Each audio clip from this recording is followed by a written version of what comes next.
Anda masih bersama kami dalam Kominfo Newsroom. Pemirsa, salah satu poros menghasilkan SDM berkualitas dengan mengedepankan upaya promotif dan preventif. Gerakan masyarakat hidup sehat merupakan langkah tepat untuk mengurangi angka mortalitas dan morbiditas yang disebabkan oleh penyakit tidak menular maupun menular. Hal itu disampaikan langsung oleh Menteri Koordinator Bidang Pembangunan Manusia dan Kebudayaan, Muhadjir Effendi saat memberi sambutan pada acara penganugerahan Germas Award 2022.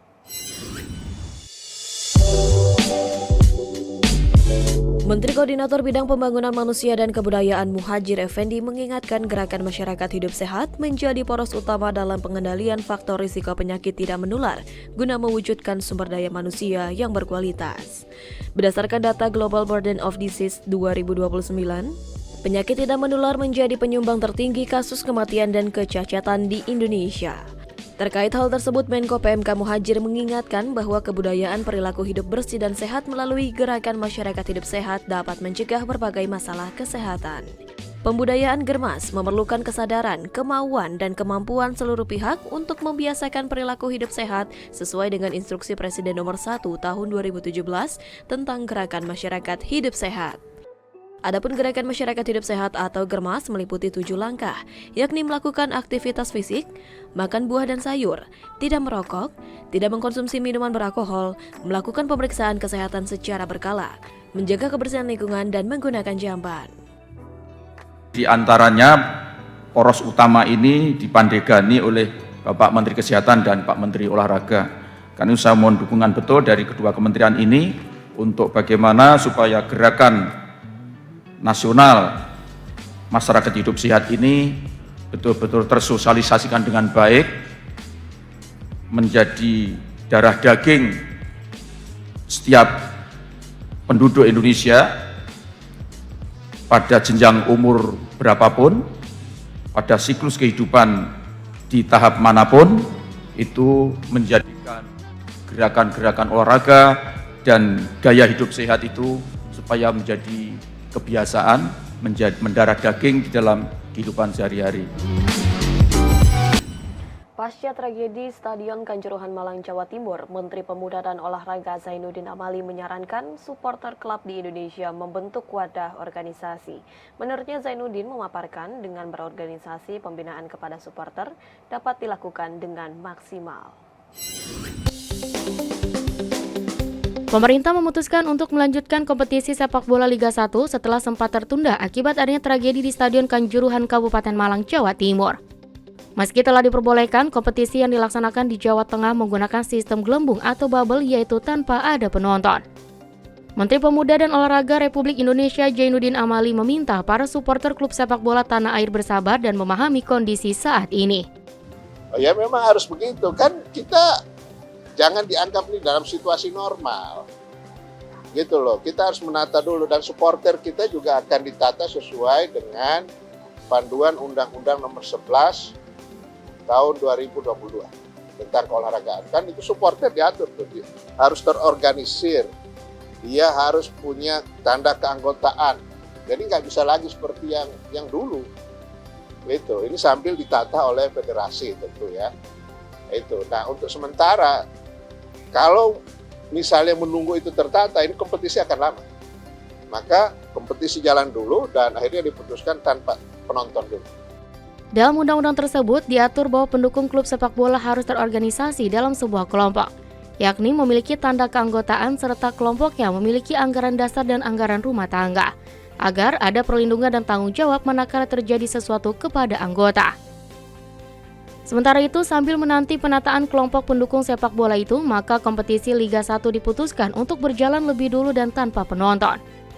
Saya tidak tahu teknisnya seperti apa, pokoknya mereka harus terorganisir. Bahkan di dalam aturan itu harus punya ADRT, sehingga ada perlindungan, kalau ada apa-apa, ada yang tanggung jawab, ada hak dan kewajiban.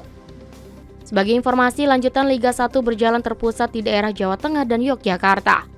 Sudah terdapat 5 stadion yang disiapkan oleh PT Liga Indonesia Baru, yakni Stadion Sultan Agung Bantul, Stadion Maguwo Harjo Sleman, Stadion M. Subroto Magelang, Stadion Manahan Solo, dan Stadion Jatidiri Semarang. Guna mendorong target 1,4 miliar pergerakan wisatawan Nusantara pada tahun 2023, Kementerian Pariwisata dan Ekonomi Kreatif meluncurkan 100 paket wisata Nusantara. Program ini bertujuan untuk mengajak masyarakat Indonesia berlibur di Indonesia aja. Kementerian Pariwisata dan Ekonomi Kreatif meluncurkan program 100 paket wisata Nusantara atau yang disebut dengan 100 Pak Wisnu menjelang libur Natal 2022 dan Tahun Baru 2023. Melalui Direktorat Pemasaran Pariwisata Nusantara yang berkoordinasi dengan Dinas Pariwisata Kemenparekraf akan mengirimkan 3 paket wisata terbaiknya yang tersebar di 34 provinsi di seluruh Indonesia melalui official web promosi pariwisata Indonesia yang bernama www.indonesia.travel.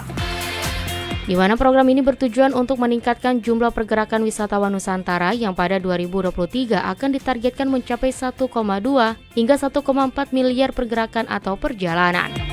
Jadi kami melalui Direktorat Pemasaran Pariwisata Nusantara berkoordinasi dengan Dinas Pariwisata di 34 provinsi seluruh Indonesia.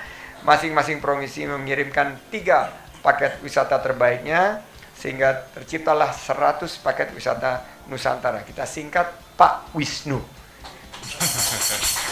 Paket wisata Nusantara. Dan ini untuk menghormati menteri sebelum saya, Wisnu Tama. Jadi Pak Wisnu.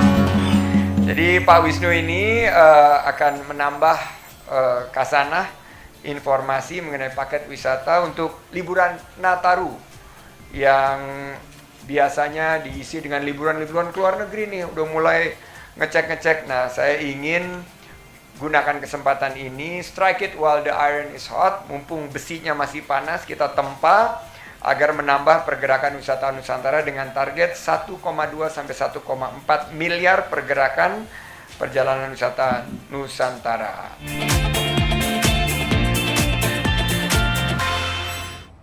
Presiden Republik Indonesia Joko Widodo telah membuka secara resmi kejuaraan dunia Wushu Junior ke-8 tahun 2022.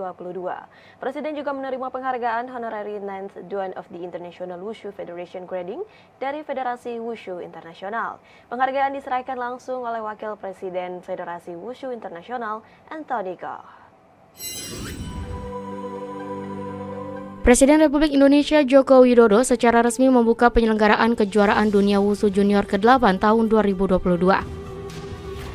Dalam sambutannya, Presiden menyambut gembira penyelenggaraan kejuaraan dunia Wushu Junior ke-8.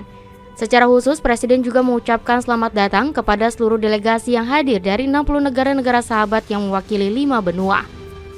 Meskipun kehadiran delegasi adalah untuk bertanding, Presiden menyampaikan kehadiran seluruh delegasi bisa dimanfaatkan untuk lebih dekat mengenal Indonesia. Insan Wushu yang saya hormati, sebagaimana semangat unity and diversity, ajang kejuaraan ini bukan semata pertandingan. Kejuaraan ini adalah jembatan persahabatan untuk mempererat tali persaudaraan antar bangsa. Oleh karena itu saya ingin mengajak seluruh atlet untuk berlaga dengan gembira, bertanding secara sportif, menunjukkan kemampuan terbaik untuk meraih medali yang diharapkan. Dalam kesempatan tersebut, Presiden Joko Widodo juga mendapatkan Honorary Ninth Duan of the International Wushu Federation Grading yang merupakan penghargaan peringkat tertinggi dari sistem penilaian Wushu. Wakil Presiden International Wushu Federation, Anthony Goh, mengungkapkan penghargaan tersebut diberikan sebagai pengakuan atas dukungan luar biasa dan kontribusi Presiden untuk olahraga Wushu. It is my great pleasure to welcome all of you to the 8th World Junior Wushu Championships. Please allow me to begin by bringing special greetings and thanks to His Excellency Joko Widodo, President of the Republic of Indonesia. Menurut Anthony Goh, kejuaraan dunia Wushu Junior 2022 ini istimewa karena seharusnya digelar pada awal pandemi. Serta kejuaraan dunia ini terasa spesial dengan kehadiran 807 peserta yang berani berkompetisi di tingkat dunia. Once again, the World Wushu community is providing a wonderful example of how sports and athletic competition can bring the world together in difficult times.